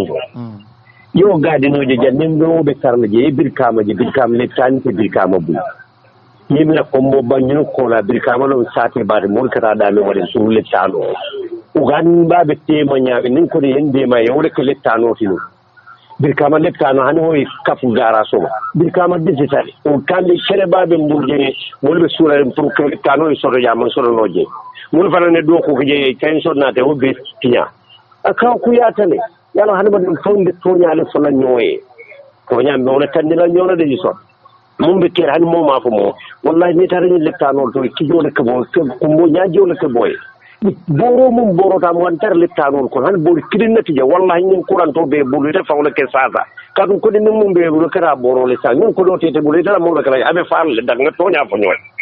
lettano tan bori kidinta ñin lettano ko mo ka fo ñoy boro bi yow boro do ko na ko do le na namol lo na ko do lo moro ko fofo la na lettano ne lo wol kamalam ko fo mo ka ni jararo sodo no lettano boro te sodo para samota mo ka sodo yalo hande ma do nte ku kidinna bi billahi man sa ke toña faaye wala kumata dina janni be kuma ni biya mata fa alale yake alale fo malo alale yake fo molle alata ko la alma ngake sama bolli dugal na toña fo ñoy mum be ker na fo ñoy ni banko be kularim bakela alalum kilalo akula batal assalamu alaikum baraka bake momo la miro kumata bake bake allo iso na inin bara man ka fo komin ka fo ko moli men do ku jawo da ka jawya nke men wafi nke men do ku jan kan wafi na balu o men ka ma anoti wanda ba kole arin wala ke o do fanan da kole yan andu secondly men ka fo ko barole atina moli ka siri dio to ke diamu gambe ni wolle wo sabo because Gambia la pasita ya jamme la maron wala ayam wute mo buga hani diamula so to Gambia di wolle baro ke je pour mo bo kono ya kono baro ni ya jamme be janne for how many years para ma bondi no je so nyaaja bota je woto Gambia di wolle carte o fay baro ye wala asindi je bu may wax ñuy wax ne tan bo amne ya jamme mu ngi fi kenn du wax li ko bobu baro defu ko ñun Gambien ñoo ko def because ñun Gambien yi ñoo sànni carte baro defu dara si boobu ñun Gambien ñoo tax ñu firi tey ñuy wax ne Gambien ñi daan Yaya Jammeh duñ dee toog si rajo wax loolu baro defu ko ñun Gambien ñoo def loolu soo ñun bëgguñ kenn bi wax ne baro moo tax Jammeh buñ nekk nii baro moo ko tax baro taxul ko de Gambien yi ñoo tax so mbeyal konto nam bal tentulam jayla alaji mbaylam jamur abaraka baki alaji mbay abaraka baki momo la miro kumata ndine démocratie dia mol ke fango yitandino ngani ndo jibe julo allo radio talado mo de aha ya albenade be jandro ene mbara konto na do tana wotanande man nañu ke ba men no mayno la ko wala ko mo sementu yala atandi baro Gambiano le min ka baro no baro taw Gambiano ko jono la wala ni aje bi mol ba fala baro le mansati no Gambiano le baro ke mansati ndol ngani disable pour dictator ya nga bondi banko kan nga freedom o soto ni mera right long ite tui la bum kono dron ye samuda but mol la right mol nyento jitandi la le non mol nyento nganya lalal so ka fo ko barole atina mol ka ci radio no mol ka call ke mol ka diamu mol le wala disa ko mol man la fi dictator yala wala atina mol ya disa nga ya jam nga karto ko nga ya jam wulindi nga baro sin ni misal me mol ka fa alale yasin baro e siya kana campaign kana politique na esira nga ko ala be ganyen la ko tek aji no fa ala bina karto ko yala abe sirin dame mol lali kam mo ke man satino ala la creation o kan mol kana mol da bondi je ala hadama de da wala kam dunya kono ala mu ka fenka bulo la dunya kono aka asunde hadama de lella hadama de yaake so wata mol kana fe be mol da bondi la je baro man fenken to la nyim bang to yen nyim banko kan to lel nga kay abaraka ba nga jonta konton linka siman ninka da sama ninka feto fata nga jara a dingol be sikaye be sama to nga mosi ka nga tambi nim fo la nga fisa nim fo de mol kon ten na nyanto so la it's all about so abaraka bake mo jamal le line to abaraka bake fonse nyoso bari mo jamal fanan kala fi kadung programme ko no nga ndo jibe juloto allo assalamu alaykum wa alaykum assalam wa rahmatullah mbe moy ka radio tala do den ke moy le korsa tanawta nande ko ha adama baro ya mo shishe kili dajiyo atele mu won bari shishe kili dajiyo adabu ka fedna fa nimmen ka fa ko mo e bi murde siriri kunu maka do fa adam baro fenfen mbano mabbi kilman karte fayay fon usano ha ngakal do way karte fayay bari adama baro ay gambe di wuri jamfa alama ala ya jamfa alama ala alama shakunda buruka ila khumur rasul hormon wala mun nakumur abaraka bake baraka bake wolem toñade ko nga foñamin doron programme o ñeng allo na ndem ke koy ni mbara be silole kanten kabonam boron ko okay moto min na tenta ha ibida man kunda mota continue la akita tan koy puti be yalan ta jakalo wata ma ko la moli ko nim me president baro kanu delenga kanu ka tambi te marila bari nim banko nin kumu aya tinyale fa banta men nin tonyale bala beni ka fako alate ne ta kitabol kisi yalon ko kitabo ka memfo president baro ayala la hidolu kinya mu ala jamfale ikakare ayolu fo atala ibuka kumo keso soto nimbero mbe president baro sinda tumo menna itel be laari ni la ranto dek ka foy faye ko nay ala bulaje alta bondino la je so say itel mo kilin le president baro filin dikan lumina sila nimbe kisiro la ka president baro kontibo ay pol merke nyim banko kan ite mo kilin le bina barala ni man tamen site nakala bara be koyla fer nde sonnola ndel be banku dadale to ndel kam man sa sindile ndel kam man sa sindile ndeli ni man sa sindi ni mantra ke kun kan na nyanto mu menti ala ye memfo har madin la nyanto ni mantra ke kan ke bondile ndeli bole nyama iteli melike sanal wurundi be do kono bi ndelle nga ke so kama ali nga kafu nyonga to nya fata to nya wala ben nafala adama baro a mantra tan na nyim bankun kan fotiyaro adama mantra tan na nyim bankun kan fotiyaro mano dalati buri kirim kebe lulu aka tawalla a man sonna to nya tamande le banko molu tema be kiti bumul be tinyari luwali be koleari banko kan simento fele ada koleata so men kuma mbo nyama ala ko president baro ko ay banko molu jampale man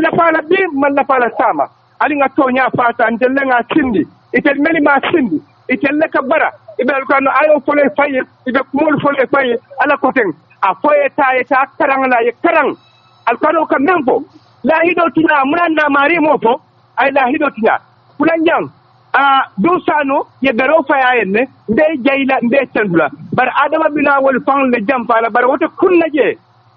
kunna je membi je molu meli molu tocho ye molu fa fi ay wol ne fanda la man takunda ko ntele man la fo man takunda sifala ali nga tonya fonna banko kan ntelam ke koylam wuruta janne nyim banko president baro nim ma dan gambia la man dan gambia la dunga ma koylan sayta nga ma koy ali de ali tonya fo walla ali sindi banko ka leta wala mun nakmoto ke koylam abaraka jeyla abaraka ke ko sila tonya anyanta fola banko kan moto men na benda bebita manka man kunda tambira siyala ayaya tumi walla jang ayaya tumi fenfenna abole cheka nyim banku ga ala ta fasala kila ta fasala aba kum jimina December on the 4th min ala kititala ay men fo lafido aya betia ay banko molu banko lon na fawlu bi ay be jamfa na pulo men ka suda ka bi ke Senegal ko le duway lon na bi jang ye ko be kaye ye duwali kaye kundang ye ko be kaye ali nga tonya so banko kan del la de del nga nyin keloke ala yake asita ali konteli mo jawlati ala ali dali bitu sai be keloke la kodete adum be bolola le wala mun nakumoti radio ala ma balula te koylam te kan to nukum banku dimle mundi mel lafta nyim banko la abaraka ba ke ko ya jamme akede nyawya aka diamule min lan juro banko kan abaraka nyim ba jola abuka tembo abe derin tuk wala mun nakumoti sari ala muhammad abaraka bake wodem to nyaade ke ko e fati ate molto mi alon ko mbugala fika konto bayre aka programme o commande bake anda programme nyin kanu ay radio kanu so wala yatina amo sifalu ke sutele mol kono mul yalon ko koleata diata ebe commandiro kala wati programme to purka ela mirol kafuje woto ke ko nge fanantendu nge jayi ela commandiro allo hello enen bara ifo daw naam bari fanan kortana te jumalo bannan jaay nge konton baatu enen bara anti banna la kacha la be konton abe moy kan ibe ka taku ba ke la kacha be be ta bari yalla mebe gambia ha ni ma usen dabo ma duron ka fole man tonya bandi o ma itelen tonya mo san jani ba fole nyim ma de meni ko wato ka tara mo atak lam nane bu ka fol fanal ma de wato ready bunda dole ka tara usen atak le ka fo yana wax dega albe tonya le ka sai ni dol diam te ko wala man ko wala tonya ndirwon wala bu ka taku wala kan te jakal programme do be banko kan jeru po be banko malala nya bala ibu ka fo ibu ka taku wal diam ku nyim munyin fale lu woli do attaque la baraka diye par ni to nya fo banko kadro ada bi ada kala kuma jaw fo be bagale be wulan nu kala kuma jaw membe keri e ka wala par ni aje wol kuma rebe kuma kendo ka wala be usel attaque lima usel attaque do te man ke banko din kendo wala nde ja kali banko ka mole to nya fo dele programme ka ta ku kan dun nana ma je la mo ka ila ka itanya in to kontani bakel nana ma mo ka fala fay kariye alkana fay kariye on di 16 ila liyatinya nana mamoy bar sport journalist wol be banko kane ka kali nyinin ka mari mode ya londe ate ka wuri janne on sisin ni nyoko ya ni nyo ngai wadi ni diwde ni ko jamfa de ko jamfa ni aje nga fa yin jamfa to le batata e kunu wala nan ka fa yin jamfa le dun na right leka irin nga fa ya nyame ni ya fa ya wonya ne batata e wonya ta fola to la sun ki sorje de ya di mamalla ko karte fa tan dilawa wi ta dana mode ya londe bar sai ya fankele ko tolle adama sindi fayde sel wala teita imam bataje ngani bataraje sai ya eta sai moni nyaade yelelale senda ban kadu way simani jata kende yala almali asoman sayala tama jawal yala kayro jaye ale su fi jambal ni ma ata ga dama ga banku din kendo baniya ata ita mo banku din kendo le tumol mo le sel jawale de do ma borin parsa ye fanke ko tolle ta adamala ade kuriya duranin nasikiya baraka bake bana ngetendo ke jay la commandero la ko nga fonyamin molla mirol ko mara bari be las kolal tala ngana na lunta mo bula pura sarodi te commander lal betano la bari wato la bango kamba allo yes inimbar hello inimbar be moy kan ese diam no don ni ko moy so ko dan alba okay ndela to men fara wala minti ko Gambia sila nyina pringa to nya fanyo sila ikamwe mbe moy ka ite diam dron okay membi je Gambia mbe yal no 500 mboro man ta ku kan because ni aju be ni amoy mansa niya nabi na nabe marla ay tara min tolo ko mata ay tara min tolo nyaato tato adum bira mara fa ay tara min tolo adum tol be yal no 500 mboro man ta ku kan bila maran tara min tolo ngam fanyin kawala man ta dulato because bila mara sukur poto be dalastan ha sa dalastan tu poto be dama ala fara tara duladur ano tara duladur sain tara ngamune soto ma zura masa kunda ngatonya funyo ni mema sirinje ilafta kala kumota kayela mane kaka fanya to wada keno la hakil man la mora melalon ko be mo tonya mullaji an ka kawke abaraka wolem toñade beris alaji programme o ñin kaddule bayre ñimmo political awalti andung molla mirol be fatalal na jerol te kelenna bari ñina be démocratie bambandila bayre ni nga independent media soto mulyalon ko ibe ñin silo walanna pour banko dingol se famo fono wala ka démocratie bambandi ni wonten dron démocratie Gambia dingol ye min kele ate soto no la Gambia so woto ning redi bungol bo ke kan Gambia dingol nyante tentula ye jay hani atare president Barrow Kano bayri Gambia la démocratie mo bele lafta wala ning atara dictatorship min keta no Gambia jang Gambia dingol ko mimbe nun jang e malla fala wala ne carte fay so woto media fana nyanta bamban nale pour kaje ko ye démocratie nyim bambandi because ni wonten dron Gambia dingol be fola ila démocratie la last caller allo assalamu alaikum idelo last caller tide ba sutian la ya na mo be konton na ben president ba faram konton na ben kete president Adama Barrow ti abe mo ka ala ala ya so si jawla ala jara ken ya ba pour na bon ko ita nyaato lo la duwa ka ala ma gande faram so la kayro la amin ala man na kayro jama silama amin baraka ba ke la miro kumat wolam to nyaade ko nga fonya min dorong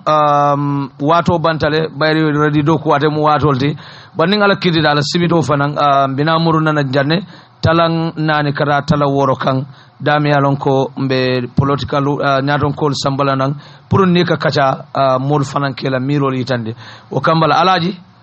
ye commander la ko mol moyle sainte mobile call tanola bare nse programme kum faja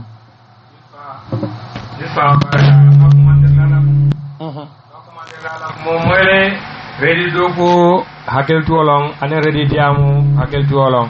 kumo mandia bari momo ila miro ala emendi defanan ka wala fa ni la jero so ndaga minje banko kan mamma sakunda me ala do ku bali afo mela bari la fay minki wolon ko banko sulu banko sembo mu fondinkel ni wol dum mamuda la so woro banko nyin ala taku balia wala be fola bi ni Gambia la employment rate bi police long immigration and SIS. So how about the other business for the funding use la no bank kila dual fund di bank dual create nyin ken no kamen vo farado gadino ndunda je wala na ngada de min ndunda je ni o kiyada ba kele because akada munedi yiri sika dual anen drug center so molbe wafirola je dolbe wiro bare sai ni odla ton yake heavy garden odi yeli din fewol ke je janni ka marché supply ning mentawlin ka ibesi bono jele almost more 5000 se dunno do gadino kono ka do ku benen kada ka mol sambaje ka hero siga the benefit of the Chinese so bi ndebe men fola drong mbe mo be tendula mbe la mo la be tendula mo be dawada be tendula eto ani konton la ndegala jero banko kan anenga minji anen memu tela kole akodi pour min sim makoy mbe diamo kan ani wo bundala ni na political aspect of GB nte numu citizen alliance de bi musidin alliance de sama anombe doctor kondona ana do ku nyol aning ebe kata ko min ke gam banko kan ka funding kelta ke sensitize ka funding kelta ke karandi politiko kono not in kanani sembola kadani ko motorcycle bembul kadani ko no bare ka fahamuro itani molla kaje ko nindel loda karamo bunda jaralo bunda amen tamo nyin migrant bunda abawlo stop la ni wida mi nyin ka wandi banko kay ka soto ya muna ne bida jo yala molia so ni ajibe atala fanko men babulu political agenda men babulu ani political philosophy abe diamu ka minna wala be Gambia banko mako la bitilo an ben badi wol fanan konton na ba ke mina gere United Democratic Party di ila doku obetiata e ba kada kan yo nyin tebe duwala da men drong alama memmun na kairoti alay oke alay kairoke banko e alay banko sumaya alay banko tendu mba docteur kontona mbo honorable loya Ousainou Dabo fanan tendu la mba jayela ma fala mobe ko assalamu alaikum wa rahmatullah nadara nomba be bulu be men dila pour ne mi lafte commande la 2329810 2329810 media mula fana kumola bawla rimak adama anala nomalankol ye banko kono ya jibe bang tarambul membe kerim banko kan fuarol munela kombo date bolwo anen dogu fengol dukare ye wuli alanin kilaye jannin teneo ye la mol bulandi bang marse kono ye taman bang ye dunyo ka ita cabinet hana ba kala mankaman kundale ay press conference ko mani mankaman kunda bang adama la lifo ma min ko minister be yanda kadasi mankaman kunda kada lifo la adama la lifo ma min ko the director permanent secretary be yanda ka modo mala kada tinya mankaman kunda pour fende kada kumpu dongola pour fende kada kankuran dongola pour fende kada so banko bitaka min do so right now Gambia government na everything is in mankaman kunda sai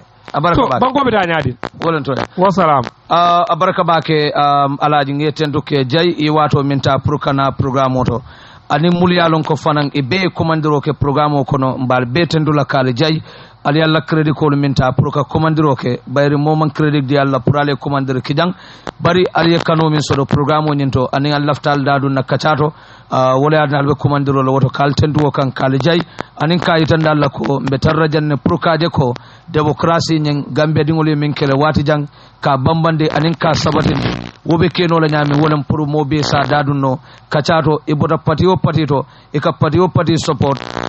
e se dadunno na kachalto mulyalon ko nkeke programme nyen kono tumala min na mandu nyo kasida woto ala baraka bake mbadi ngol ngal tentu kali jay alnal badi malo no Yusuf Dabo anan alaji sanyang Mohamed Sanya fanan benum programme kono ning ala kete dala tenen lungo be muruna nan jang purukana na kibarolu samanan talan saba kara talan nani ni wo botala dron programme dol fanan be bulala no kan bari biten nin tol botaje programme kuma fanan be